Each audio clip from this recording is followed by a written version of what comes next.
The plan was to go to Deltaville, Virginia, and get ready to sail to Puerto Rico.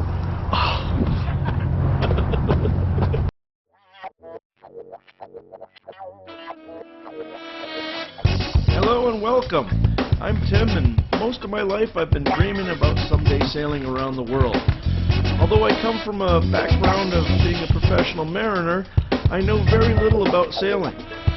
So maybe you want to come with me and see how we do and learn as we go. And right now in this series we're getting ready to, well, we are in the midst of making a 1,500-mile ocean passage from New England down to Puerto Rico. So welcome aboard and come on with us. Hope you like and subscribe.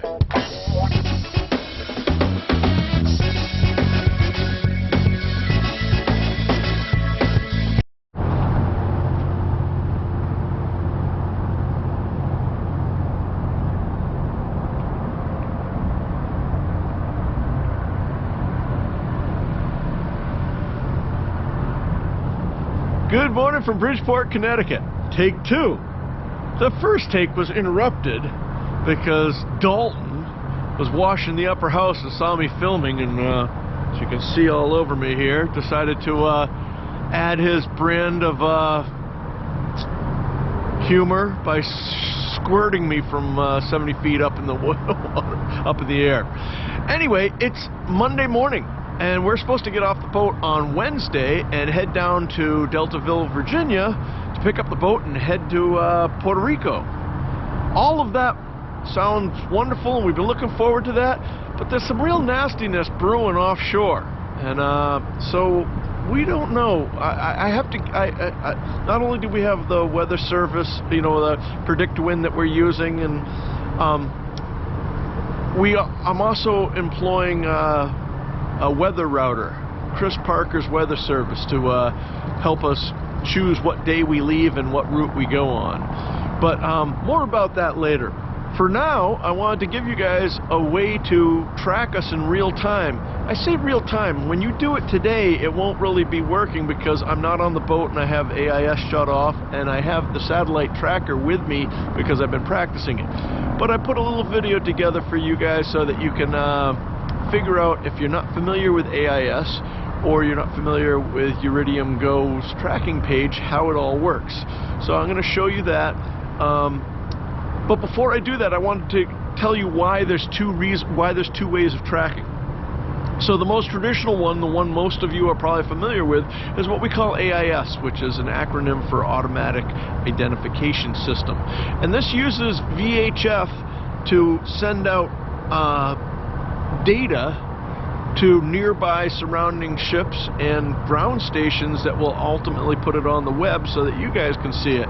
And it will give things like not only where you are, but your course and speed, and if you're moving, it will tell you you know, your time to CPA or your closest point of approach and that sort of thing. Anyway, that works really well, and that's all you need. But as soon as you go offshore and you get farther out, where VHF won't be able to get all the way back. And I should also say too that because SV Paquita is a recreational vessel, it has a Class B AIS, which means that it transmits on a lower power than the Class A or the commercial ones do. I think the commercial ones do, I could be wrong about this, but I think it's like 25 watts, where the Class B does like 3 or 5 watts. And they do that so that they don't congest the commercial stuff with people that are, you know, 25 miles away. So anyway, as we go offshore, the land stations that are relaying the information, the position data to you, will not be able to get the signal via VHF anymore because we're going to be too far offshore. That's where the Iridium Go comes in, and that's where you'll have to switch over. And the way it works is, if I have the Iridium going all the time, it'll ping every hour. So every hour you'll be able to see where we are graphically on a chart, and you'll also be able to see the weather conditions there at that time. You'll be able to see the speed that we're making and all that sort of stuff.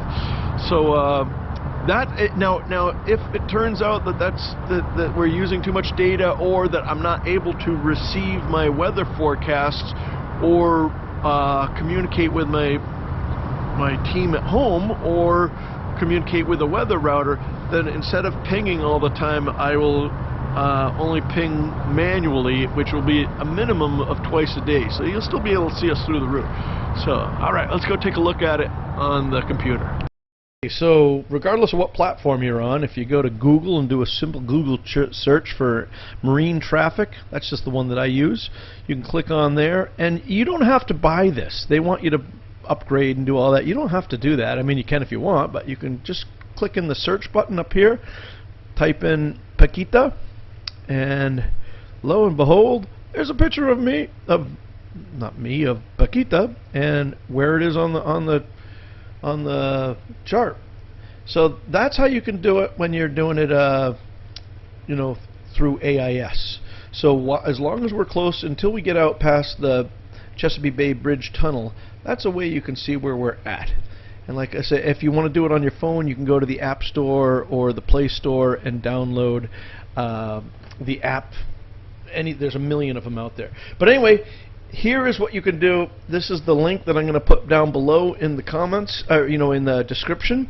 And you click on that link, and it should bring you to Predict Winds site. Now, I'm doing this on a laptop, but you can also do it on your phone. I think you can do it. You might install, you know, an app or something like that.